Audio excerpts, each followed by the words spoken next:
Bonjour et bienvenue sur la chaîne Les Nouvelles de Hugo. Aujourd'hui, je vous propose de faire la connaissance de Lump, le teckel de Picasso, dans la nouvelle qui s'intitule Histoire de chien. Un texte écrit par Hugo Bartoli, lu par Laurence.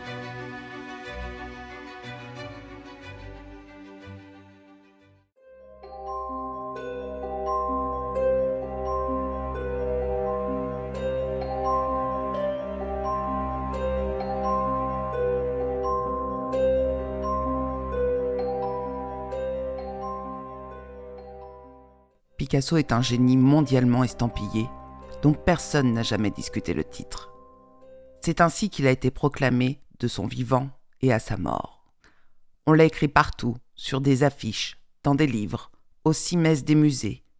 On me l'a murmuré à l'oreille, crié haut et fort. Ce n'est certainement pas moi qui vais affirmer le contraire. On me dirait « Mais pour qui se prend-il celui-là » Alors voilà.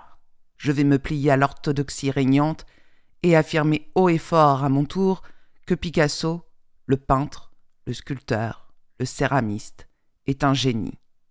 Génial, génialissime, inégalé, inégalable. Il a laissé une œuvre composée de milliers de chefs-d'œuvre de qualités diverses sur tous les supports, déconstruit l'académisme, giflé la bien-pensance et moqué le conservatisme, anobli le cubisme avec son ami Georges Braque, réinventé son propre surréalisme. Il a aussi laissé des morts derrière lui. Un génie monstrueux, comme le sont les génies, cruel, égocentrique, lunatique, implacable, insensible à tout ce qui n'était pas lui. Qui un jour, par hasard, s'est amouraché d'un petit chien nommé Lump, lequel, par miracle, a survécu au génie destructeur du monstre.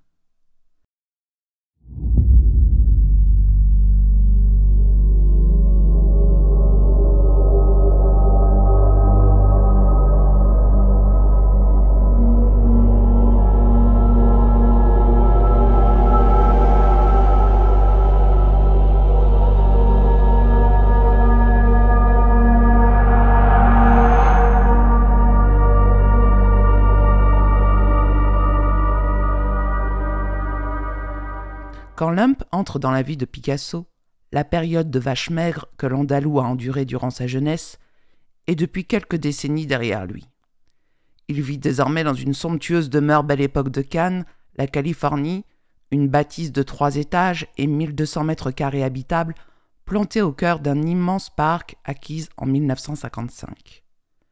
À sa mort, il aura possédé 11 demeures, dont le château de Vonnevargue, où il est enterré avec sa dernière épouse Jacqueline.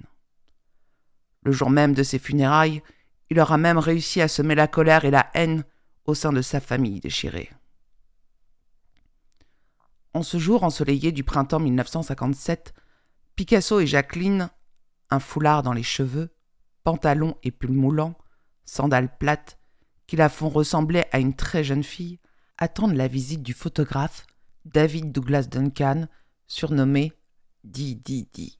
Ex-lieutenant-colonel des Marines, vétéran de la Seconde Guerre mondiale et photographe réputé pour ses reportages sur les terrains les plus embrasés de la planète, Di est un personnage lui-même. Les deux hommes se sont rencontrés en février 1956. David n'était pas admiratif de Picasso, mais sur les conseils de Robert Capa, correspondant de guerre décédé en 1954 au Tonkin, dans le nord du Vietnam, après avoir sauté sur une mine antipersonnelle, il avait gardé le bout de papier sur lequel était griffonné le numéro de téléphone du peintre et fini par entrer en contact avec lui. Comme cadeau d'introduction, il a fait faire pour l'artiste une bague à partir d'un camé antique rapporté de Kandahar, en Afghanistan, qui s'assimile, selon lui, à son œuvre. À l'interphone, Jacqueline. Il n'a pas à batailler pour que les grilles s'ouvrent. « Montez à la maison !» Elle m'a accueilli à la porte, se souvient-il.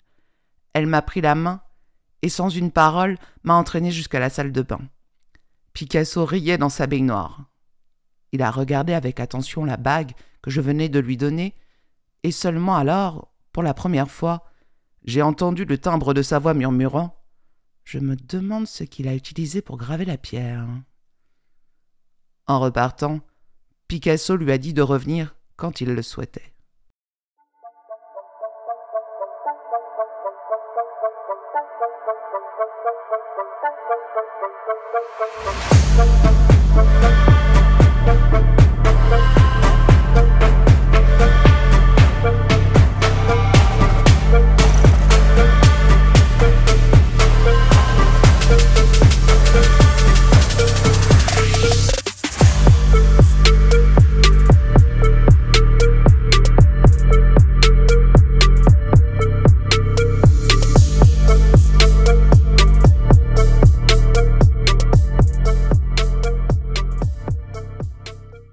David arrive en fanfare au volant d'un impressionnant coupé Mercedes-Benz 300 SL Gullwing, dont les inimitables portières en ailes de papillon s'ouvrent par le haut.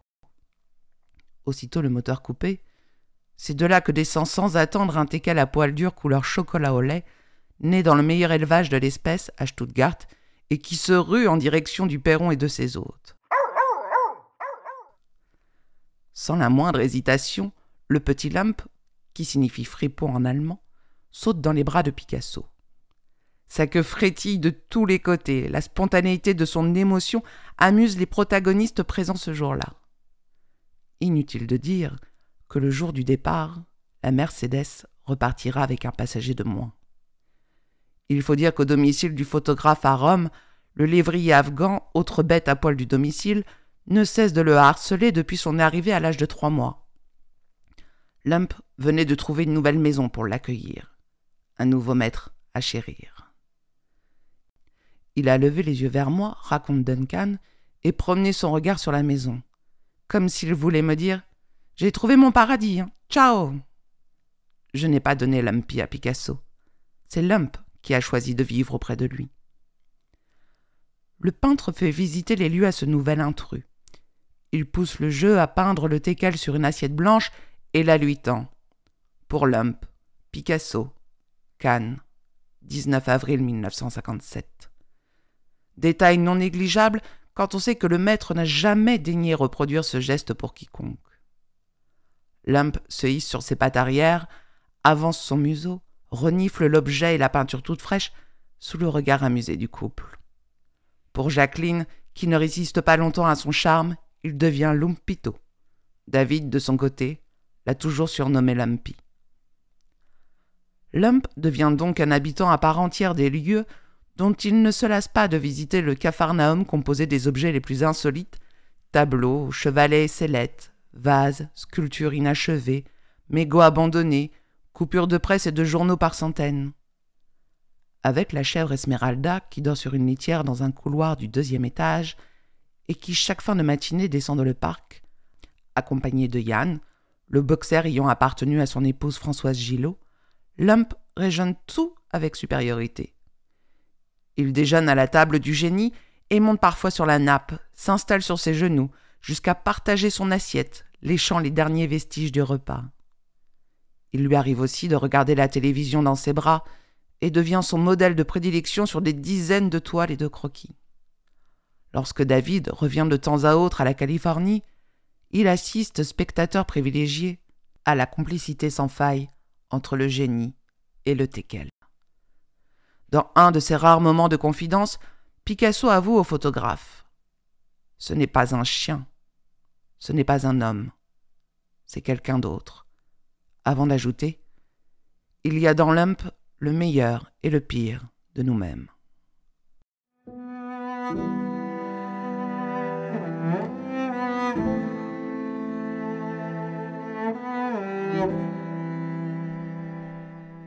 Son Leica en main, David immortalise Picasso dans son quotidien.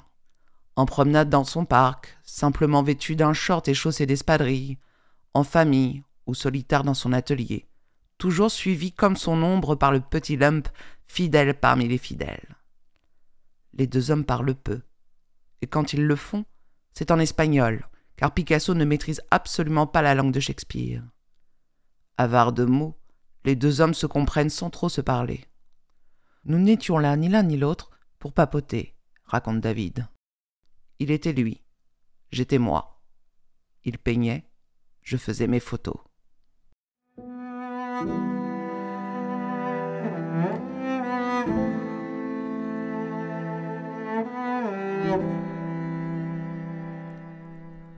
Le photographe se souvient de ce moment où Picasso tenait Lump dans ses bras, lui qui n'avait jamais daigné caresser le moindre animal. Après ce premier câlin délicieux, cœur contre cœur, Lump régnera en maître sur la villa La Californie, pôle d'attraction majeure pour des pléiades de conservateurs de musées, de collectionneurs de tous acabits, de propriétaires de galeries, de poètes, d'éditeurs, de pianistes russes et de guitaristes tziganes, de matadors et d'une accumulation de vieux amis et d'étrangers optimistes, rêvant tous de voir les grilles s'ouvrir pour eux, et eux seuls. Grilles si souvent fermées pour la propre famille fragmentée de Picasso, qui comprenait que son système solaire autonome était alimenté par une seule et unique source d'énergie, le travail, encore et toujours le travail, et dont la lumière n'éclairait aujourd'hui que Jacqueline et, chose remarquable, cette nouvelle dimension de leur vie, Lump. Duncan appelle Picasso maestro. Ce dernier le surnomme Ishmael. Le photographe ne saura jamais pourquoi. Il se souvient d'une autre anecdote parmi tant d'autres. Picasso me demande si Lump a déjà vu un lapin. Non, il habitait Rome et dans un appartement, il ne risquait pas d'y voir un lapin. Alors Picasso en découpe un illico, blanc comme neige, dans une boîte de gâteaux tapissée de sucre. Lump se rue dessus et avec des grognements hésitants en direction de Picasso, enfonce ses crocs innocents dans ce qui n'est qu'un lapin de papier. Puis il sort sur la terrasse, dévorer sa proie après l'avoir montré à Jacqueline. Applaudissements et rires de Picasso. Tu vois, il adore le lapin.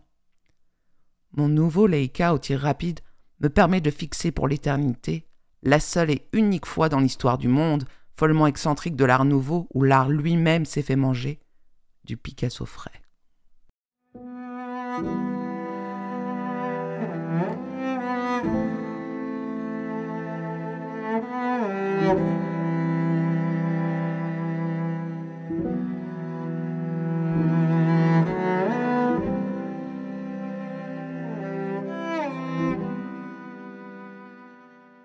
Lors d'une visite de l'orfèvre François Hugo, petit-fils de l'écrivain et lui-même propriétaire d'une femelle teckel appelée Lolita, les deux hommes décident d'organiser le mariage entre les deux chiens. Pour l'occasion, Lolita porte une collerette de dentelle blanche taillée dans un vieux napperon. Les deux tourtereaux se tournent autour, se hument au travers de la fenêtre d'une 2 chevaux, se livrent à une gymnastique maladroite, mais rien ne sortira de leurs ébats empotés.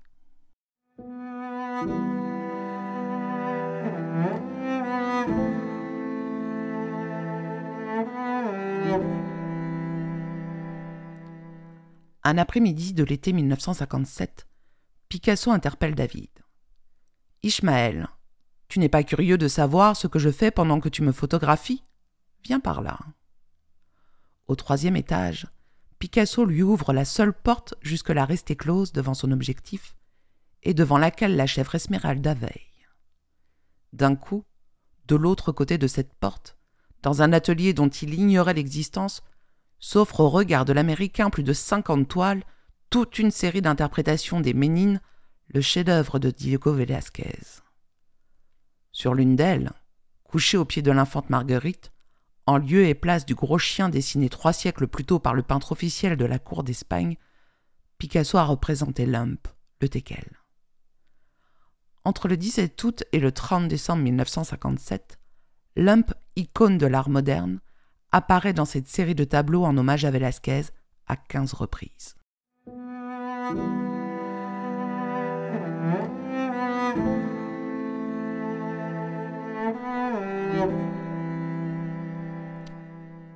Pendant plus d'1 an, du matin au soir, David photographie toutes les toiles que l'artiste considère être sa collection privée, plus de 1000 toiles inconnues des collectionneurs et des critiques d'art, les Picasso de Picasso.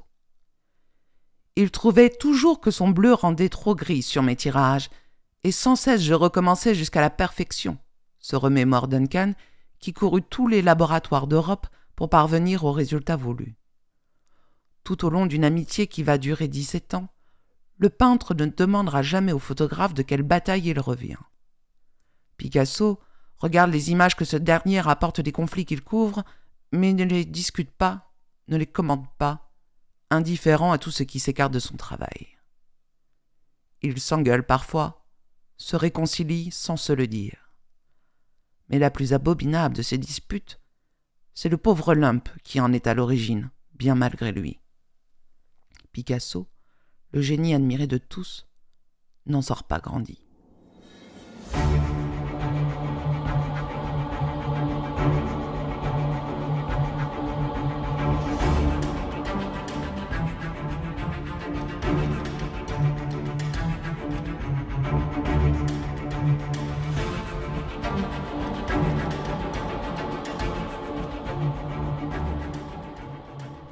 La guerre du Vietnam a tenu éloigné David de la Côte d'Azur.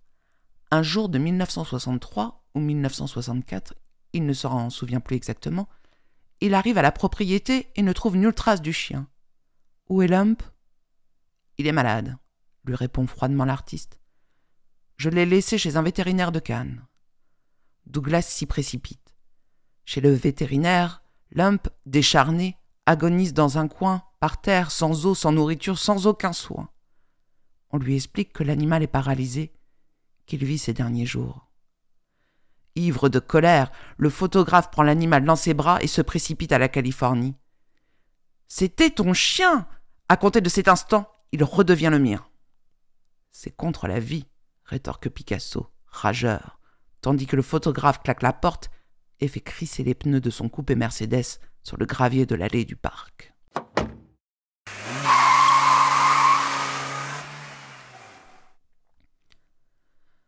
Les deux hommes se reverront durant les années à venir, mais aucun des deux n'évoquera jamais plus l'existence du teckel qui, une fois guéri, finira ses jours heureux chez son nouveau maître et son épouse durant une décennie. Soigné par un vétérinaire compétent, le petit chien avait retrouvé l'usage de ses pattes, bien que, selon David, il avançait désormais comme un marin ivre.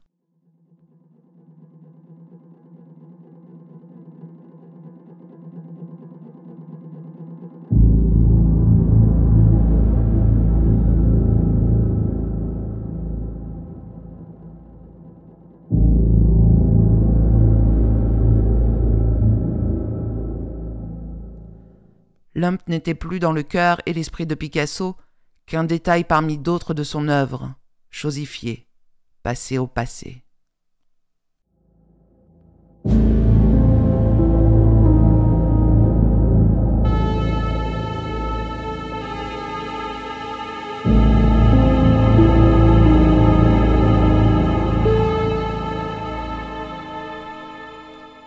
Le génie est mort le 8 avril 1973, emporté par une embolie pulmonaire dans son domaine de Mougins à l'âge de 91 ans. Une semaine plus tôt, le 29 mars, le petit Lump s'était éteint, avec David et les siens à ses côtés. Lors de la disparition du photographe à l'âge de 102 ans à Grasse le 7 juin 2018, sa Mercedes comptait près de 500 000 km au compteur. Le témoin en long cours d'une vie consacrée au voyage, à l'aventure, à combattre l'indifférence et à dénoncer la violence d'un monde livré à la folie des hommes.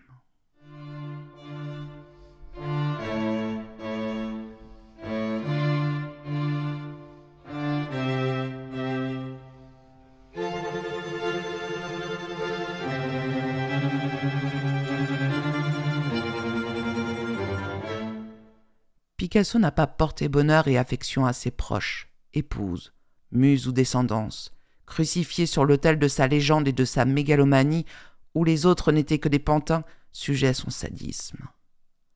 À sa mort, et sans avoir laissé le moindre testament, nombreux furent ses enfants à se déchirer pour se partager son héritage que Jacqueline tenta jusqu'au bout de leur arracher, jusqu'à empêcher certains proches d'assister à son enterrement. Nombre de ses compagnes connurent à leur tour une fin de vie dramatique. Olga Kotlova, celle dont il ne divorça jamais pour ne pas lui céder une partie de sa fortune, compte parmi ses premières victimes. À 26 ans, c'était une danseuse étoile des ballets russes de Serge Diaghilev. Par amour pour le maître, elle renonce à sa carrière. L'embellie, parenthèse enchantée, dure 10 ans. Le mariage et la naissance d'un enfant, Paolo, consacrant l'union. Marina, sa petite fille, se souvient. Elle est morte seule. Il lui restait un vison dont elle couvrait ses jambes paralysées. Il l'a abandonnée et ne l'a plus jamais revue. Il a utilisé ces femmes pour produire, puis s'en est détourné lorsqu'elles ont vieilli. Comme pour mon père. Il a fait des croquis délicieux de lui enfant et rien par la suite. Olga mourut dans la misère le 11 février 1955. Pas une fois Picasso ne lui rendit la moindre visite. Dora Maar, à son tour, terminera sa vie recluse et pauvre après des années passées dans un asile psychiatrique où on l'a soumis à des électrochocs entourée de toiles qu'elle refusait de vendre. Marie-Thérèse Walter se suicida par pendaison dans son garage. Jacqueline Roch, d'une balle dans la tête, le 15 octobre 1986.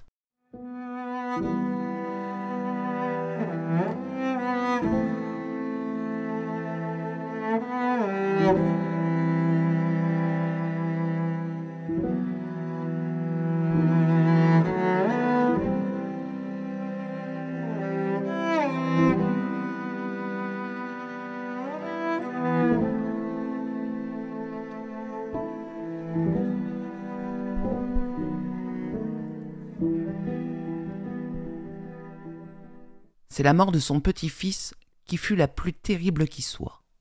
Polo, son père, n'avait pas le droit de vivre avec ses enfants dans aucune des maisons de l'artiste.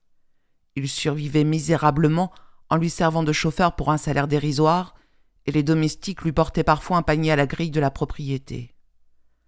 Marina, sa fille, en garde encore un souvenir poignant. Quand mon frère et moi nous présentions à la Californie avec notre père Polo, qui venait quémander ses gages, nous étions souvent mis à la porte. « Le soleil se repose » ou bien « le maître travaille », nous répondait-on. Lorsque par chance nous étions reçus, Monseigneur nous ignorait ou accablait son fils de mépris. Un jour où Picasso jouait à faire des cocottes en papier, je n'ai même pas eu le droit d'en emporter une. C'étaient des œuvres d'art. Nous étions rongés de peur, de culpabilité. Pourquoi lui, si riche, nous a-t-il laissé grandir dans la misère? Pourquoi n'avons-nous même pas été autorisés à suivre son enterrement? Pablito était un garçon fragile, très affecté du mépris de son grand-père. Lorsque Jacqueline lui refusa d'assister à ses obsèques, il avala une grande quantité de javel. Il s'éteignit, après 3 mois d'agonie, dans des douleurs insupportables, à l'hôpital de la Fontaine à Antibes, le 11 juillet 1973, à 3 heures du matin, sa sœur Marina à ses côtés. Il était pris dans la toile de Picasso. Pablito l'a trop admiré, trop désiré. Cela tue d'espérer. Au mur de la Californie, Marina a accroché des toiles représentant Olga et Polo. Maya, Claude et Paloma, enfants nés adultérins, ont été reconnus après la mort de Picasso. Cette différence de conditions entre eux a engendré moult injustices. Marina et Pablito en furent victimes. « Regardez autour de vous, il n'y a pas un seul croquis de nous, comme si mon frère et moi, nous n'avions pas existé. » Picasso a dédicacé une assiette à son basset limpe, mais n'a jamais peint ses 2 petits-enfants.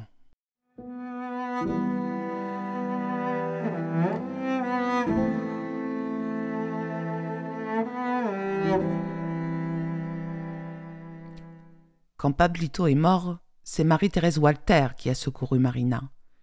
Quelques connaissances ont payé le cercueil. Les autres se sont détournés jusqu'à leur propre père. Polo, seul fils légitime du maître, mourra en 1975 d'un cancer du foie sans avoir revu sa fille.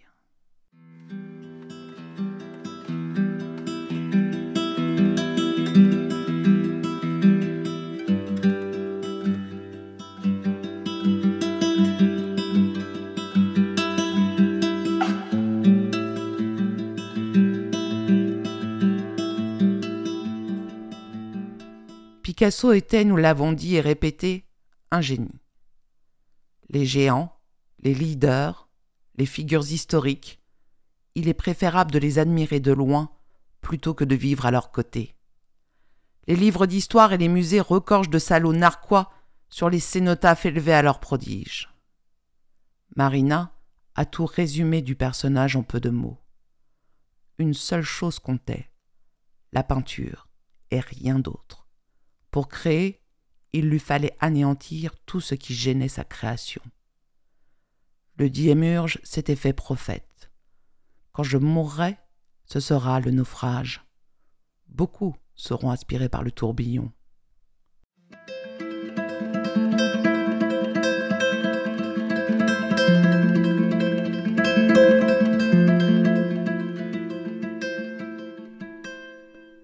Un tourbillon dans lequel Picasso le peintre, Picasso le sculpteur, Picasso le céramiste, le génie, génial, génialissime, l'inégalé, l'inégalable, virevolte à l'infini au rythme d'un pas de danse diabolique.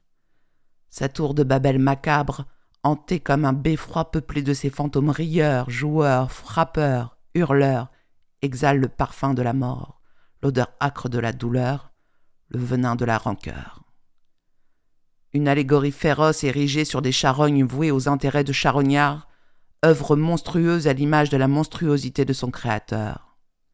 Picasso, vampire et cannibale, a recraché ses proies, ses victimes, ses cadavres, pour leur offrir l'éternité de sa folie en quadricolore et en masquer la couleur du sang.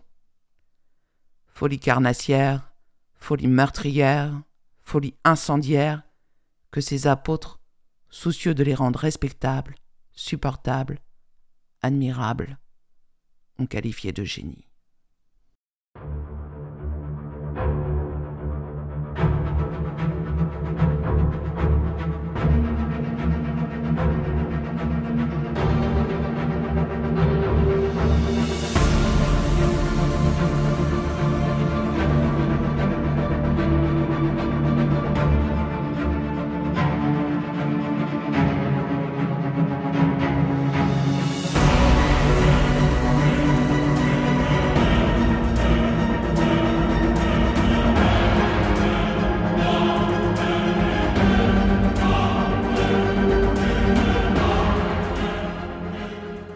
Merci à tous pour votre écoute. Nous espérons que vous avez apprécié ce moment. Nous vous donnons rendez-vous très prochainement pour une nouvelle histoire. À très bientôt.